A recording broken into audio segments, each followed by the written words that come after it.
야고보서 2장 14절에서 26절 교독합니다. 내 형제들아, 만일 사람이 믿음이 있노라 하고 행함이 없으면 무슨 유익이 있으리요? 그 믿음이 능히 자기를 구원하겠느냐?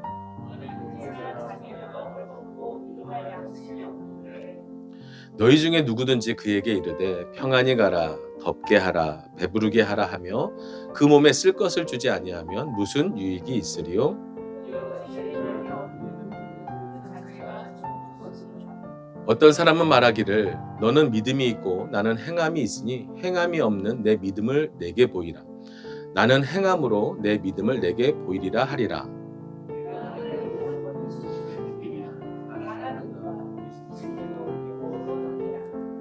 아, 허탄한 사람아, 행함이 없는 믿음이 헛것인 줄을 알고자 하느냐?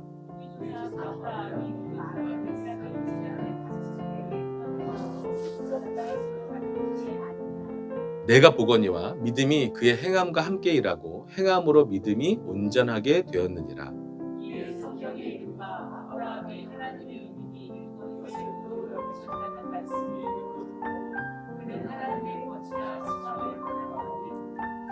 이로보건대 사람이 행함으로 의롭다 하심을 받고 믿음으로만은 아니니라.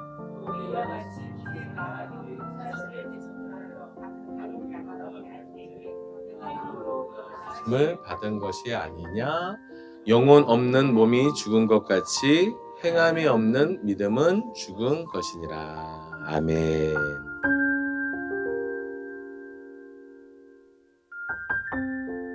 한 2주 전이었는데요. 제가 있는 방에서 쉬는 날 눈물을 흘리는 일이 발생했습니다. 아이는 엄마의 혼냄 때문에 눈물을 흘리고 저는 그 내용 때문에 눈물을 흘렸는데요. 사실 별거 아니에요. 요즘 아이들이 독해를 잘 못해요. 독해가 뭐냐면 글을 읽었는데 글의 내용과 의미를 잘 이해를 못하는 거예요. 그러다 보니까 열심히 숙제도 하고 독서도 하고 성경도 읽고 하는데 자기가 뭘 했는지를 모르는 거죠. 이걸 암기해서 되는 게 아니라 읽고 난 다음에 아하라고 깨달음과 이해가 돼야 되는데 그 이해가 안 되는 것이 바로 독해 능력이 부족하기 때문에 그런 것이죠. 그럼 어떻게 할 수가 없어요. 계속 책을 읽어가면서 그 능력을 키워야 되는데 워낙 독서가 없는 시대에 살고 영상 위주의 유튜브, 인스타 이런 시대에 살고 있다 보니까 우리 젊은 친구들이 독해 능력이 과거에 책을 가까이 했던 시대보다 떨어지는 것이 사실입니다. 저희 아이들도요, 사실 독서보다 유튜브 하는 시간이 훨씬 많죠. 성경 읽는 시간보다 자기 게임하는 시간이 훨씬 많잖아요. 그러다 보니까 5학년이 됐는데도 아쉽지만 독서를 열심히 위인전기를 읽고 나서 무슨 말인지 이해를 못하는 거예요. 문제가 나왔습니다. 왜 마더 테레사는 거리에 있는 사람들을 보고 전쟁터라고 생각했을까요? 이게 문제입니다. 이거 안 읽어보셔도 감이 오시죠? 거리에 있는 불쌍한 사람들, 헐벗고 굶주린, 널브러져 있는, 정말 그 말대로 널브러져 있는 영혼들, 그리고 쓰레기통을 뒤지는 아이들. 이제 엄마는 그거를 이해를 못한다고 따끔하게 왜 이것도 이해 못하냐, 책을 읽은 게 맞냐, 이렇게 눈물을 쏙 빼놓으면서 훈계를 하는 엄마의 눈물 앞에 저는 그 내용을 들으면서 좀 눈물이 났는데요. 자, 한번 제가 읽어드릴게요. 이런 내용이에요. 한번 위인전기 속으로 한번 들어가 보시죠. 평화롭기만 한 수도원과 달리 마을의 모습은 전쟁터와 같았습니다. 곳곳에 쓰레기 더미가 쌓였고 사방에서 고약한 냄새가 코를 찔렀습니다. 쓰레기통을 뒤지며 버려진 음식을 서로 먹겠다고, 그것이 상한 음식임에도 싸우는 아이들이 즐비했습니다. 상처투성이인 사람들. 테레사는 자신도 모르게 두 눈을 감고 말았습니다. 그리고 그 두 눈에 주르륵 눈물이 흘려 내렸습니다. 테레사는 자신이 아픈 것도 잊은 채 쓰레기통을 뒤지고 있는 아이들에게 달려갔습니다. 그리고 자기가 가지고 있던 음식을 나눠주었습니다. 거리에 있던 아이들이 테레사 곁으로 모여들었습니다. 그래, 이것을 먹으렴. 테레사는 가지고 있던 모든 것을 주었습니다. 그리고 자신이 가지고 있던 옷도 알몸으로 썰어져 있는 사람에게 주었습니다. 이걸 걸치세요. 죽은 것처럼 쓰러져 있던 사람이 가까스로 몸을 일으켰습니다. 그래, 내가 있을 곳은 바로 여기구나. 이 내용을 읽는데 저는 테레사의 마지막 이 마음속의 다짐. 아, 그래. 내가 있을 곳은 수도원 안이 아니라 바로 이곳이구나. 라고 하는 이 문장을 그 아이가 읽는데요. 저는 방에서 나이가 들면 눈물이 많아져요. 그게 제 마음을 얼마나 이렇게 가슴을 미어지게 하는지 혼자 눈물을 좀 훔쳤던 일이 있었는데요. 오늘 야고보서 5번째 강의의 내용은요. 믿음과 행함이라는 주제로 이야기를 하고 있습니다. 사실 이 주제를 듣는 우리에게는 고민이 많아요. 왜냐하면 그동안 오랫동안 신앙생활을 해오신 분들에게 이 두 주제가 혼란함을 일으키기 때문이죠. 왜냐하면 바울이 말하는 믿음과 야고보가 말하는 행함의 강조가 모순이 된다라고 우리가 생각하기 때문이죠. 한번 볼까요? 바울은 구원에 있어서 믿음을 이렇게 말합니다. 로마서 3장 28절이에요. 읽어보겠습니다. 시작. 그러므로 사람이 의롭다 하심을 얻는 것은 율법의 행위에 있지 않고 믿음으로 되는 줄 우리가 인정하노라. 이게 바울의 믿음관입니다. 그러니까요. 사람이 의롭다 하게 되는 것, 그것을 다른 말로 이제 구원이죠. 의롭다 하심을 입어서 구원받게 되는 그 이유는 율법의 행위에 있지 않고 믿음으로 된다라고 이렇게 선언하고 있어요. 그런데 오늘 읽었던 말씀 중에 야고보는 이렇게 말하는 거예요. 24절 말씀을 볼까요? 시작.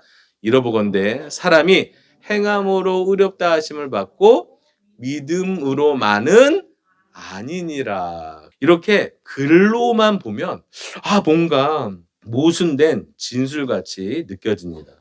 이렇게 해서 교회 안에서도 믿음이냐 행함이냐를 갖고 정말 많은 토론을 해왔던 시절이 있죠. 그런데요, 사실은요, 바울의 믿음이나 야고보의 행함은 다른 말을 하고 있는 게 아니에요. 같은 말이에요. 다른데요? 맞아요. 쓰는 강조점이나 용어가 조금씩 표현이 다르지만 사실 같은 말을 하고 있는 것입니다. 믿음과 행함은요, 구분은 가능하지만 분리해서는 절대로 안 되는 것이죠. 다시 한번요.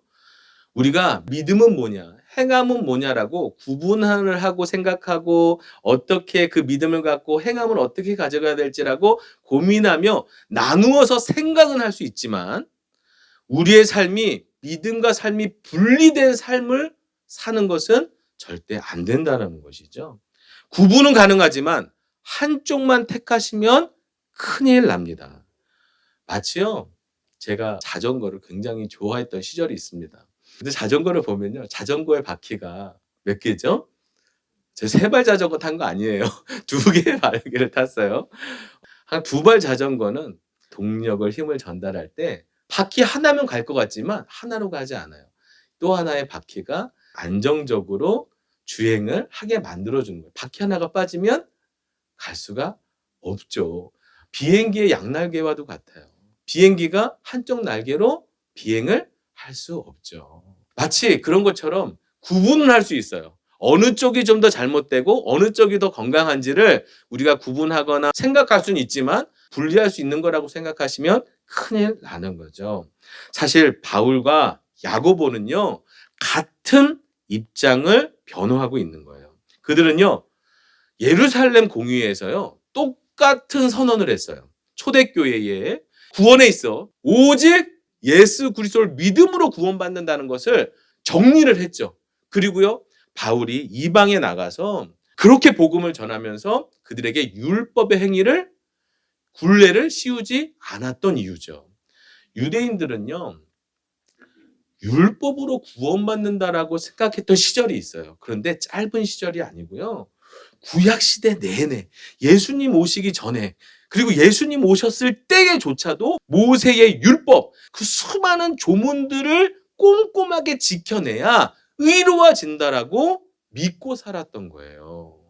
좀 더 구체적으로 말하면 여기서의 율법은 바로 할례, 그리고 제사, 그리고 절기들을 지키는 그런 율법에 있어서 특심을 말하죠. 그러니까 할례를 행한 그 모습으로 나는 하나님의 징표, 구원을 가지고 있어 라고 이 행위로 구원을 만족하며 살아갔던 것이 유대인들의 모습이죠. 그런데요, 그 할례가 구원이 아니라는 거예요.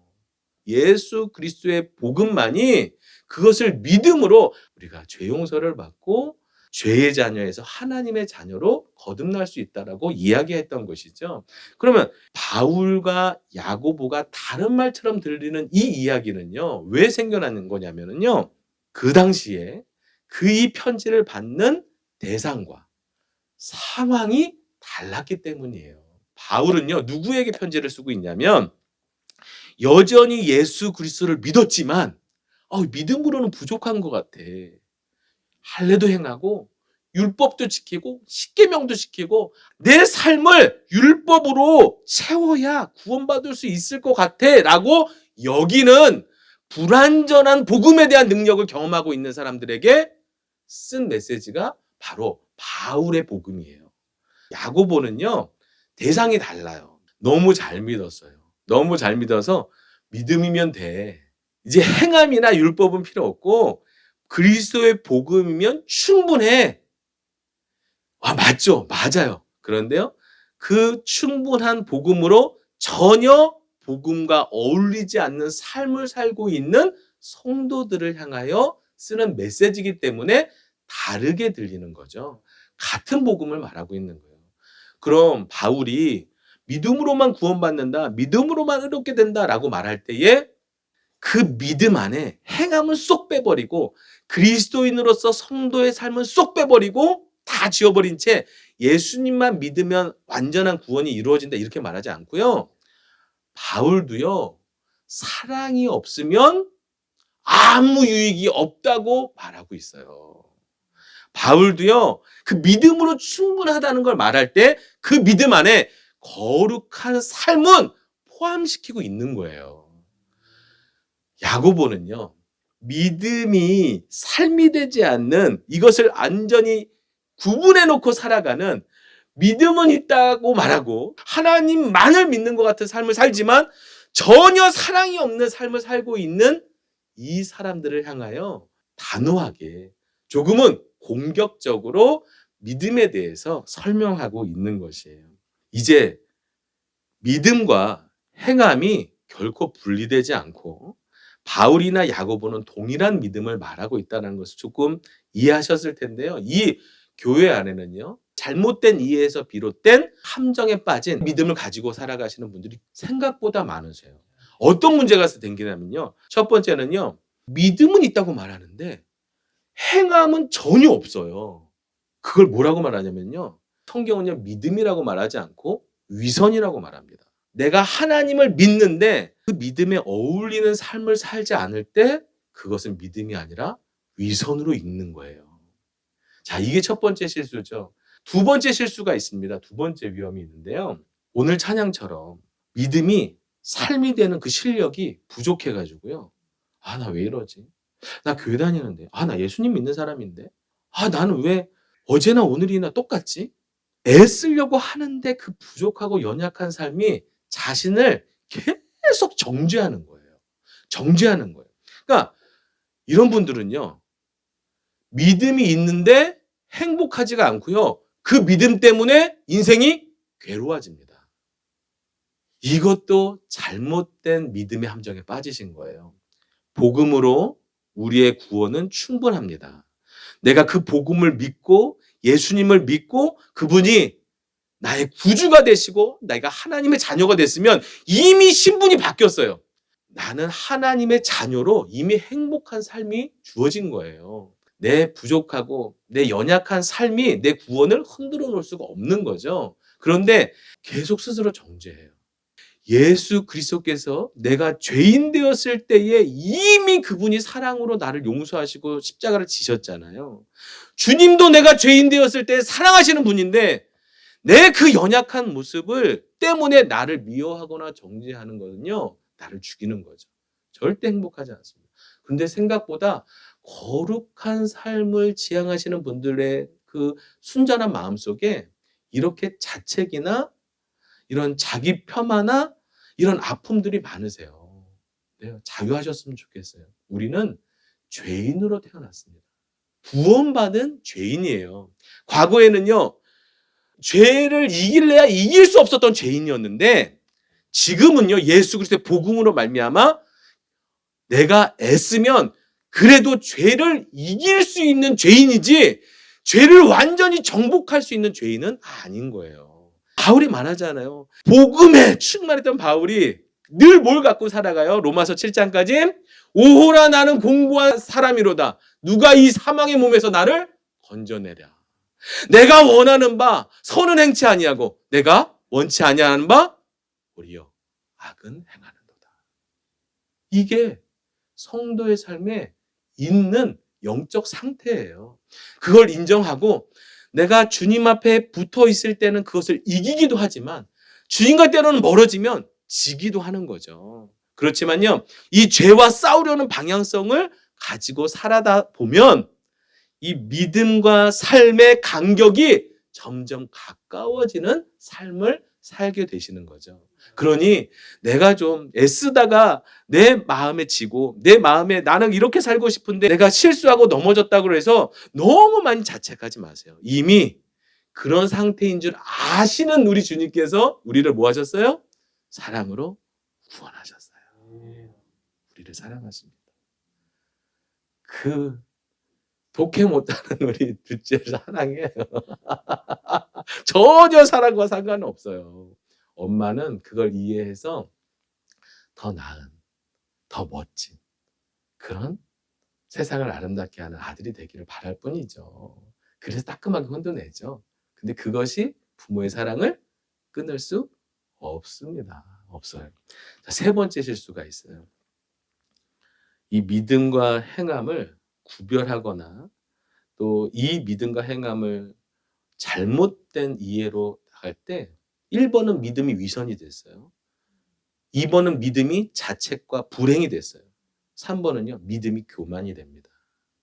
어떤 거예요? 내가 말씀대로 이만큼 살았어. 이렇게 말하진 않아요.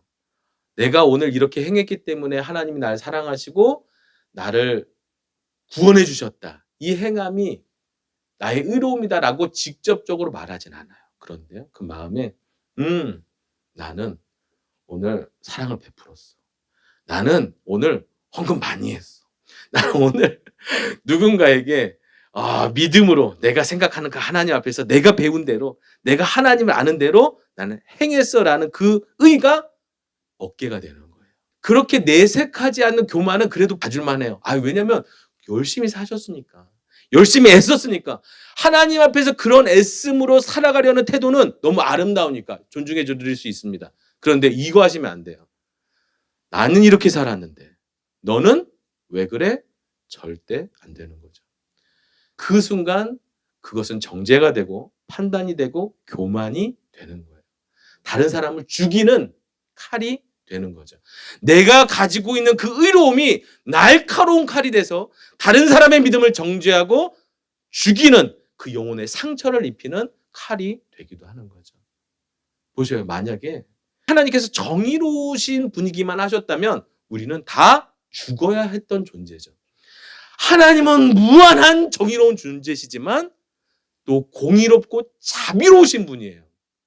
그래서요, 정의는 죽여야 하지만 판단하고 옳고 그름을 해서 심판해야 하지만 어떻게 하셨어요? 그 심판을 끌어안는 자비로 그 공의와 사랑으로 우리를 용서하셨죠. 그래서요, 믿음이 교만이 되는 거는요, 정말 주님이 정말 싫어하는 거예요. 이것도 반쪽입니다. 하나님을 정의로운 분으로만 아는 거예요. 그런데 하나님은 진짜 뭐예요? 하나님은 사랑이시죠. 사랑이시죠. 그 사랑 때문에 자신의 아들까지 우리를 위하여 희생하신 분이시지 않습니까? 이렇게 믿음과 행함을 제대로 구별하지 않으면 세 가지의 문제점이 생기는 거예요. 근데 오늘 야고보는요, 이 세 가지의 분류의 있는 분들 중에서 누구에게 말하는 걸까요? 1번에게 하고 있는 거예요. 1번. 믿음으로만 충분해. 삶을 안 살아도 돼. 왜냐하면 그 당시에는요. 영주의주의라는 이단들이 있었어요. 영은 거룩하고 육은 더러운 존재라는 거죠. 죄의 존재라는 거죠. 그래서요. 모든 게 이중법으로 설명을 합니다. 믿음과 행함을 분리하면 안 되는 건데 분리해서 생각하는 거예요. 그러니 날아야 할 비행기가, 달려가야 할 자전거가 멈춰버리는, 떨어지는 상황이 되는 거죠. 믿음과 행함은 구분해서 생각할 수는 있지만 갈라놓으면 절대로 안 되는 것이죠. 공동체 안에 이런 문제가 생겼습니다. 한번 읽어볼까요? 15, 16절 시작. 만일 형제나 자매가 헐벗고 일용할 양식이 없는데 너희 중에 누구든지 그에게 이르되 평안히 가라, 덥게 하라, 배부르게 하라 하며 그 몸에 쓸 것을 주지 아니하면 무슨 유익이 있으리요. 여기서 뭐 만일이라고 얘기했지만 야고보의 나름의 지적하지 않고 부드럽게 한 마치 예를 들듯이 한 표현이에요. 사실 그 공동체 안에 이런 사건이 있었다고 봅니다. 왜냐하면 그 당시는요 너무 힘들었던 시대예요. 그 사람들은요 그냥 우리처럼 좋은 차 타다가 그러니까 외제차를 타다가 국산차를 타는 정도의 그런 가난이 아니에요. 50평짜리 살다가 24평 사는 나 가난해졌네 이런 느낌이 아닌 거예요. 어떤 상황이에요? 오늘 먹을 것이 없어요. 유대 사회는요. 기온의 차가 심해요. 옷 하나가 없어서 얼어 죽을 수도 이게 영하로 떨어져서 얼어 죽는 게 아니고요. 저체온증으로 죽는 거예요. 옷 하나가 그만큼 생명에 지대한 영향을 미치는 그런데 그 겉옷 하나가 없는 거예요. 생명과 직결된 문제잖아요. 야고보는 그런 상황에서 이야기하고 있는 겁니다. 오늘 한 끼 때문에 오늘 겉옷 때문에 생명을 잃을 수도 있는 그런 영혼들이 왔는데 뭐라고 말하는 거예요? 아유 평안하셨으면 좋겠다. 아우 배부르셨으면 좋겠다. 제가 그렇게 기도할게요. 가다가 저기 아울렛에 가셔서 저기 이벤트 코너에서 옷을 하나 사서 입으시면 오늘 따뜻하게 겨울 날 수 있는데 저기 여기 주일날 여기 앞에 여기 파주 맛집 짜장면집 있는데 거기 짜장면 파주페이도 되고 저렴해요. 맛있어요. 오늘 점심 드실 거 없으면 그거 드세요. 평안히 가셨으면 좋겠어요. 이런 상황인 거죠. 평안히 가라라는 그 단어는요. 유대 사회에서요. 일상적인 인사예요. 성경에 보면요. 한번 평안히 가라라고 한번 성경 공부해 쳐보시면요. 굉장히 이게요. 모세 장인 이드로가 모세에게 했던 평안히 가라라고부터 시작해서 요나단이 다윗에게 헤어질 때 그러니까 안녕하세요. 식사하셨어요? 마치 그런 거와 비슷한 단어가 평안히 가라라는 거죠. 평안히 가라라는 일상적인 늘 몸에 배어 있는 그 무난 인사는 아름다운 거죠. 좋은 거예요. 그런데 그 무난 인사가 아무 의미 없게 그 상대방의 상황이나 지금 상태를 고려하지 않고 쓰여질 때에 이 평안의 무난 인사가 뭐가 되는 거예요? 칼이 되는 거죠. 무기가 되는 거죠. 이런 상태에서 야고보는요. 너희들 전 재산을 팔아 왜 가난한 사람들에게 주지 않아? 이렇게 말하는 게 아니고요. 오늘 그 사람이 내가 하나님의 자비로 받은 그 복음의 떨림과 그 눈물로 하나님의 시선으로 그 사람을 조금이라도 본다면 오늘 우리의 태도는 달라질 수밖에 없다는 것을 오늘 이렇게 강하게 얘기하는 거예요. 왜냐하면 너무나도 그런 아픔들을 많이 경험했기 때문에 자기가 예수님의 친동생으로서 믿음과 삶이 전혀 상관없는 삶을 살다가 주님을 만나고 이제 형이 아니라 메시아를 만나고 나서 변화된 삶이 이제는 세상을, 영혼을, 사람을 주님의 눈으로 보는 시선이 생겼던 것이죠. 오늘 신앙생활을 하시면서 만약에 나는 교회 생활 오래 했는데 행복하지 않아. 왜 이렇게 나는 늘 뭐 마음이 그렇지? 라고 여기신다면 이 셋 중에 한 가지의 실수나 함정에 빠져 계신 거예요. 우리를 구원하신 그 복음은요. 완전하여서요. 예수 그리스도를 정말 전인격적으로 만나는 순간 그 복음으로 충분한 영적 상태가 됩니다. 신분이 바뀌어 버려요. 오늘 내게 있는 고난, 그것이 안 힘들다는 건 아니에요. 그렇지만 그 고난 속에서도 이길 수 있는 은혜와 힘과 하나님의 도우심을 누리면서 우리의 방향성을 그렇게 행함과 믿음이 동일화된 열매 맺는 삶으로 가는 거죠. 주님께서 이렇게 말씀하셨어요. 주님께서 열매로 그 나무를 아나니. 열매가 맺혀야 구원받는다라는 이런 개념이 아니고요. 온전한 믿음, 참 믿음, 예수 그리스도의 온전한 순전한 복음을 가졌으면 이것은 자연스러운 열매의 삶으로 이어진다라는 것을 말씀하고 있는 거예요. 그것을 야고보는요. 행함으로 증명하겠다라고 표현한 것뿐이죠. 자, 오늘 두 사람의 간증을 합니다. 누군가의 첫 번째 사람은요. 믿음의 조상 아브라함이에요. 자, 한번 읽어보겠습니다. 시작.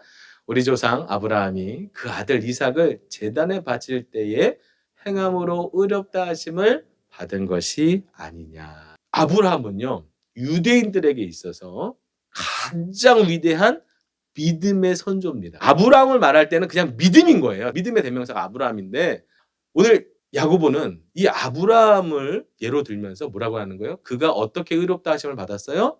어떻게 그 믿음이 증명됐어요? 자신의 100세에 낳은 그 아들을 바치라고 할 때에 그것을 기꺼이 바쳤을 때라고 말하는 거죠. 그런데요, 잘 이해하셔야 돼요. 아브라함이 아들을 바쳤기 때문에 의로워진 것처럼 들리지만 야고보가 그렇게 지금 주장하고 있는 게 아니고요. 하나님께서 아브라함을 의로 여기신 게 먼저고요. 다시요. 아브라함이 하나님을 믿으니 그 믿음을 의로 여기신지라 라고 했던 구절이 앞이고요. 세월이 지나서 아브라함이 어떻게 한 거예요? 이삭을 바쳤어요. 이미 하나님께서는 아브라함의 믿음이 이삭을 바칠 수 있는 믿음인 것을 알고 계셨어요. 이미 의로 여기셨어요. 근데 그 믿음이 삶이 된 것뿐이에요. 야고보는 오늘 우리가 가진 믿음이 참 믿음이라면 아브라함만큼 아니어도 반드시 그 믿음대로 살도록 우리를 이끈다라고 설명하고 있는 거죠. 두 번째는 라합입니다. 읽어보겠습니다. 시작.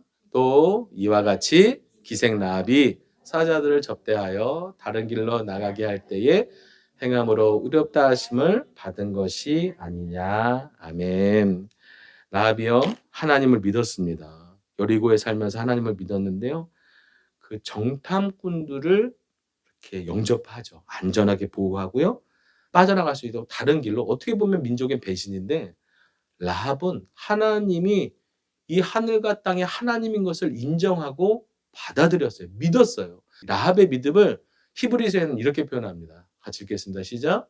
믿음으로 기생 라합은 정탐꾼을 평안히 영접하였으므로 순종하지 아니한 자와 함께 멸망하지 아니하였도다. 히브리서도 동일하게 말하죠. 기생 라합이 정탐꾼들을 숨겨준 행동으로 옮기는 삶을 믿음이라고 구분하지 않고 말하고 있는 거예요. 오늘 야고보서를 듣고 있는 우리 모든 예배자들이 우리 평생에 기억해야 할 게 뭐예요? 복음으로 충분한 거 맞아요. 그런데요. 그 충분한 복음은 반드시 내가 믿음의 삶으로 살아가서 믿음과 삶의 간격이 좁아지게 만드는 것이 성도의 신앙생활이라는 것을 잊어서는 안 되는 것이죠. 그래서 야고보는 이렇게 말하는 거예요. 내가 보거니와 믿음이 그의 행함과 함께 일하고 행함으로 믿음이 온전하게 되었느니라. 아멘. 우리는 누군가를 행함으로 평가하려고 하는 게 아니고요. 저 사람 왜 저래? 라고 정지하기 위한 수단이 아니고요. 내 믿음이 온전한 믿음인가를 살펴보기 위해서 오늘 야고보서의 말씀이 필요합니다. 오늘 나는 주님 안에서 변화된 어떠한 방향성을 갖고 살아가는지를 항상 고민해 갈 때 우리의 믿음과 삶의 간격이 좁아지게 되는 거죠. 성경은요, 믿음과 행함을 분리한 적이 없습니다. 예수님의 가르침도 또 세례 요한의 가르침도 예수님께서 누군가를 기적을 베풀고 구원하실 때에 그 구원은 예수님의 말씀을 들은 사람의 순종을 통해서 일하셨다는 것도 잊으시면 안 돼요. 그러니 항상 우리의 믿음은 관념이 아니에요. 지식이 아니에요. 내가 저 주님을 만난 그 주님, 그분이 내 삶이 되는 것이 우리의 믿음인 것을 믿습니다. 우리 마지막 절 한 절 읽고 좀 마무리했으면 좋겠는데요. 읽어볼까요? 시작. 영혼 없는 몸이 죽은 것 같이 행함이 없는 믿음은 죽은 것이니라. 아멘. 아멘. 예수님께서요, 만약에 믿음을 구분하셨다면 이 땅에 오셔서 십자가를 지실 필요가 없죠. 그분은 우리의 구원을 위해 계획하실 뿐 아니라 이 땅에 직접 오셔서 십자가를 지시는, 그리고 부활하시는 그 믿음과 행함이, 구원과 행함이 일치되는 은혜를 우리에게 보여주셨죠. 우리는 그 은혜를 받았고 우리는 그분을 믿습니다. 그분을 믿는 우리의 삶의 행함은 선택이 아니라 당연해져야 하는 것이죠.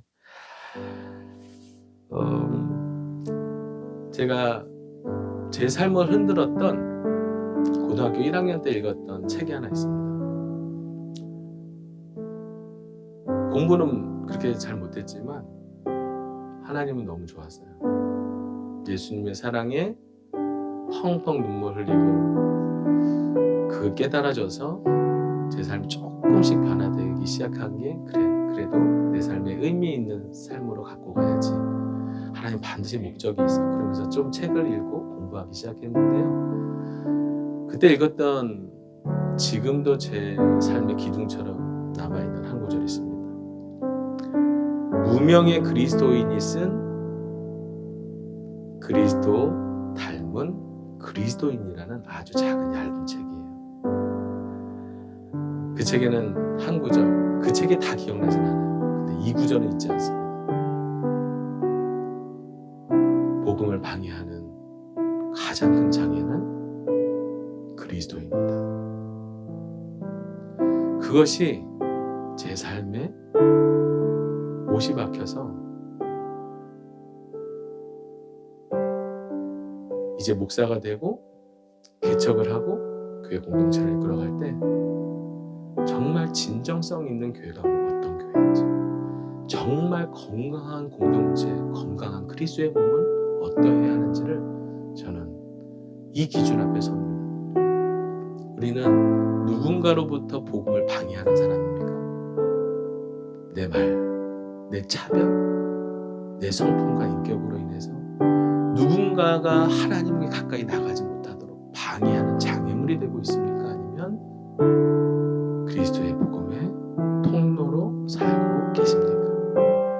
연약하여도 아직은 잎사귀가 푸르지 못하고 꽃이 펴 열매 맺지 못하는 작은, 그리스도께 붙은 작은 나무라 할지라도, 가지라 할지라도 그분에게 붙어만 있으면 반드시 열매 맺게 하시는 삶으로 우리를 인도하실 줄 믿습니다. 이 온전한 믿음, 이 순전한 믿음, 한국교회가 잃어버린 행함이 없는 믿음을 이제는 회복하고 진정성 있는 믿음의 걸음을 함께 걸어가는 예배 공동체 되시기를, 예배자 되시길 축복합니다.